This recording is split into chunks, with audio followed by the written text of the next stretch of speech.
বন্ধুরা আবার আপনাদের সামনে হাজির হলাম এপসনের আর একটি স্ক্যানার নিয়ে। চমৎকার একটি স্ক্যানার এপসন DS 1630 অর্থাৎ 1630 স্ক্যানার, ফ্ল্যাট বেড স্ক্যানার। চমৎকার একটি স্ক্যানার। মুকুল X360 চ্যানেল থেকে আপনাদেরকে স্বাগত জানাচ্ছি। বন্ধুরা এপসনের DS 1630 আমাদের সামনে। Epson DS 1630 flatbed scanner. দুটো স্ক্যানার আছে এর মধ্যে, একটা ফ্ল্যাট বেড, একটা হলো ADF অর্থাৎ অটোমেটিক ডকুমেন্ট ফিডার। আমাদের সামনে পাওয়ার পোর্ট, পাওয়ার সুইচগুলো আমরা দেখলাম। উপরে হচ্ছে ADF automatic document feeder. Automatic document feeder দিয়ে আমরা একসঙ্গে 25 ppm স্ক্যান করতে পারি। নিচে ফ্ল্যাট বেড দিয়ে স্ক্যান করতে পারি আমরা। এই স্ক্যানারটা দিয়ে ডুপ্লেক্স স্ক্যান হয়। আমরা ফ্ল্যাট বেড স্ক্যানার অংশটা দেখতে পাচ্ছি নিচে। বন্ধ করে দিলাম। উপরে এটা হচ্ছে ADF অটোমেটিক ডকুমেন্ট ফিডার। পিছনের অংশটুকু দেখি আমরা।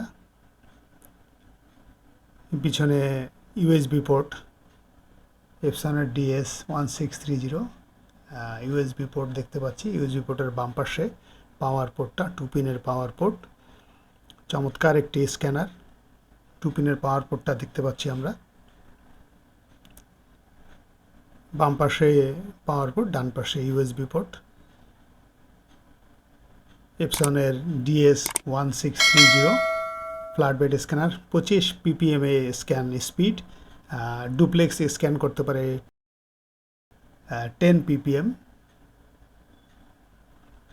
ডুপ্লেক্স স্ক্যান করতে পারে 10 ppm এ। 24 বিট আউটপুট কালার দেয়, 24 বিটের। 50 পেজ পর্যন্ত আমরা ADF এ স্ক্যান করতে পারি একসঙ্গে, বা ফটোকপি করতে পারি। আমরা ADF এর নিচের অংশটুকু দেখতে পাচ্ছি। যদি কখনো কোনো কারণে কাগজ আটকে যায়, এই কভারটা খুলে আমরা কাগজটাকে ছাড়িয়ে নিতে পারি। আমরা আবার চাপ দিয়ে এটাকে বসিয়ে দেওয়া যায়। চাপ দিয়ে ভালো করে বসিয়ে দিতে হবে।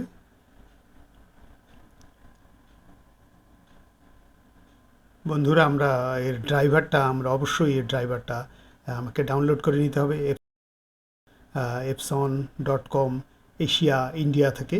এই রিজিয়নের, যেহেতু ইন্ডিয়া থেকে ড্রাইভারগুলি নিলে আমরা আমাদের স্ক্যানারটা সাপোর্ট পাবো ভালো। এই জন্য www.epson.com গিয়ে এশিয়া রিজিয়নে গিয়ে তারপর ইন্ডিয়াতে যাব আমরা। তারপরে সাপোর্ট অ্যান্ড ডাউনলোড অপশনে গিয়ে আমরা DS 1630 মডেলটা দিলেই আমরা ড্রাইভারটা পেয়ে যাব। এখানে অ্যাকসেপ্টে ক্লিক করে আমরা ডাউনলোড করে নেব এবং ইনস্টল করব। বন্ধুরা বলে রাখি, এই এপসনের এই স্ক্যানারটা OCR সাপোর্ট করে, অপটিক্যাল ক্যারেক্টার রিকগনিশন। অর্থাৎ আমরা ইংরেজি ডকুমেন্ট, যে কোনো ইংরেজি ডকুমেন্টকে এটা স্ক্যান করে আমরা ওয়ার্ডে নিয়ে এডিট করে নিতে পারি। ফ্ল্যাট বেড স্ক্যানারটা, আমরা যে ফ্ল্যাট বেড স্ক্যানারটা এখানে দেখতে পাই, সে ফ্ল্যাট বেডে 1200 DPI-তে স্ক্যান হয়। আর ADF উপরে যেটা আমরা ADF-এ স্ক্যান করি, সেটা হচ্ছে 600 DPI-তে স্ক্যান হয়। ADF-এ 2 সাইড স্ক্যান হয়। 2 সাইড, একটা ডকুমেন্টের দুই পাশেই একসাথে স্ক্যান হয়, আমরা করতে পারি। এই অপশনটা এই স্ক্যানারে আছে। ডেইলি এই স্ক্যানারটাতে 1500 পেজ স্ক্যান করতে পারি আমরা। প্রতিদিন 1500 পেজ স্ক্যান করতে পারি। এবং পেপারগুলো অবশ্যই 50 গ্রামের নিচে হওয়া যাবে না। আমরা স্ক্যানের ইউনিটে ADF-এ আমরা উপর থেকে কাগজ দিয়েছি। আমাদের অলরেডি ডাউনলোড করে ড্রাইভারটা ইনস্টল করে ফেলেছি। এখন আমরা যদি একসঙ্গে ম্যাক্সিমাম 50টা ম্যাক্সিমাম আমরা দিতে পারি, 50টা পেজ দিতে পারি আমরা। আমরা এই যে স্ক্যানার লোগোটা থেকে আমরা ডাবল ক্লিক করে ওপেন করলাম। আমরা ADF সিলেক্ট করলাম, স্ক্যানে ক্লিক করলাম। কি স্পিডে স্ক্যান করতেছে দেখুন, দারুণ স্পিডে স্ক্যান করে সে ঘুরে আবার পিছন দিকে চলে আসতেছে। এবং স্ক্যান কমপ্লিট হওয়ার পরপরই সে PDF ফাইল তৈরি করে ফেলবে। আমরা যখন স্ক্যানের মেনুটাতে ক্লিক করে স্ক্যানের অপশনটা ওপেন করব, ওখানে অবশ্যই আমরা ADF সিলেক্ট করে নেব যদি আমরা একটা ডকুমেন্ট ক্রিয়েট করতে চাই।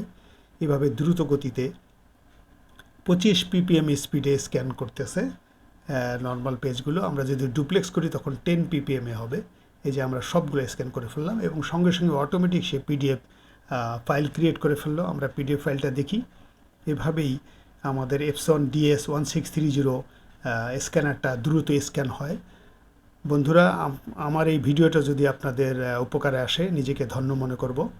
আমরা দেখলাম পিডিএফটা কমপ্লিট হয়ে গেছে। এইভাবেই এত দ্রুত গতিতেই এটা স্ক্যান হয়। আপনারা ভালো থাকুন, সুন্দর থাকুন, আমার এই ভিডিওটা আপনাদের কাজে লাগে। প্লিজ সাবস্ক্রাইব করবেন, শেয়ার করবেন, লাইক দিবেন। ধন্যবাদ, আপনারা ভালো থাকুন।